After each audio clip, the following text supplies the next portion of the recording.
Look at me. Yeah. Worse. Betty Boop. But you know what? It's 20 years old, Nikita. It's allowed to be this colour. This was probably the biggest surprise.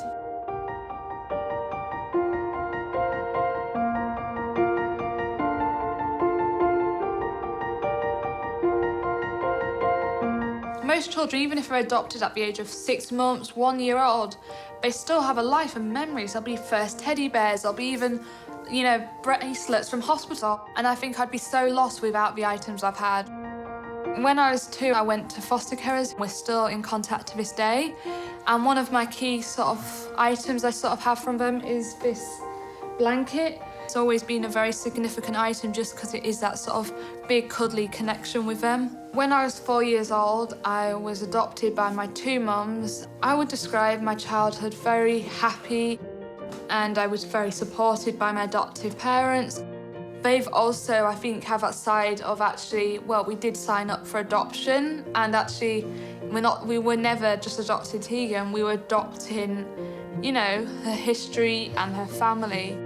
As I grew up, I think it just grew more and more of like, so why haven't I met this person or had anything to do with him as such? I was like, I don't care if contact doesn't work out, I just need to know this information.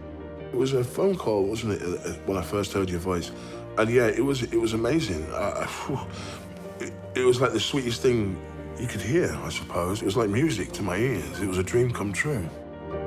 We sort of found out we're both big gamers. Yeah. I'm not great at fighting zombies, it was seeing, so Dad does sort of dad mode, where he rushes in and goes, leave Tegan alone, you know, and I think it does help us really bond. You said you had a sonogram. It's almost very precious in that sense of, that was like the first time you met me as such. It is. I carried that around for many years until I was able to return it to you. Yeah. Yeah, so it's been very special, very special. So I was adopted at 6 weeks old by my mum and my dad, and I grew up with 2 siblings who are my mum and dad's birth children. And she was a little sweetheart when she joined the family. I was the only person that wasn't white in my village and perhaps in the area that I grew up.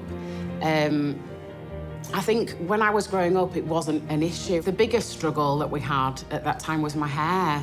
And like you can see in the photo, Mum, you've, I think, done your best as you could. I didn't know what to do. I could have done with some advice at that stage. I could have done with somebody to talk to.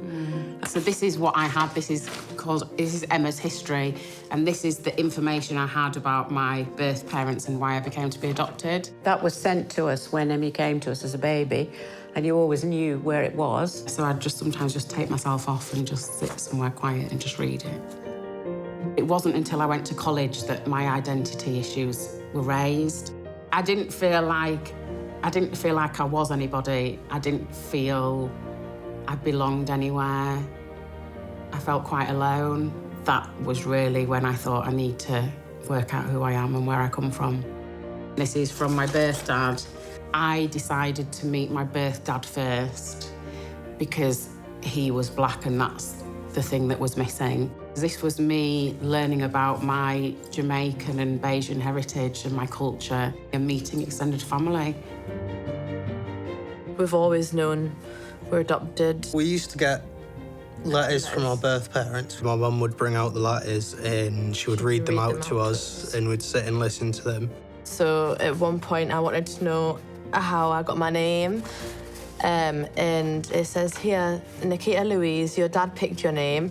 There's a TV show called La Femme Nikita. I think it was quite a special thing for us all to find out exactly why we were called what we were called. The item that I have that's probably the best to describe my childhood is Callum. He's a stuffed dog that I got when I was a baby. It's sort of been with me my whole life and I still sleep with him almost every night. It doesn't stink. Yes. No, it doesn't. It's amazing. He makes me feel safe. Yeah, so we are ridiculously close to each other and you're always there to look after us. Mm-hmm. But then I'm always there to pick you up when you struggle. Yep. I'm gonna cry. I know, me too. I am adopted, but it doesn't define who I am. I think it's made all of us into who we are, and I think having all of the... It's the foundation for the house that is Yeah. us. Yeah.